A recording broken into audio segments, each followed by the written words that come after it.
Hi friends! Today we're going to do a hand rhyme called Ears, Whiskers, Tails, and Paws.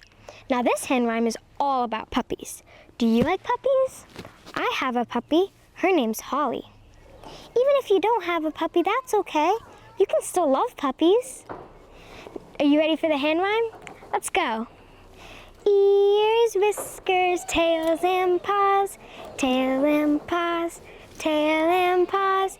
Ears, whiskers, tail and paws. Fur and eyes and mouth and claws. That was so much fun. Let's do it again. Ears, whiskers, tail and paws. Tail and paws, tail and paws. Ears, whiskers, tail and paws. Fur and eyes and mouth and claws. That was so much fun. I'll see you again next time.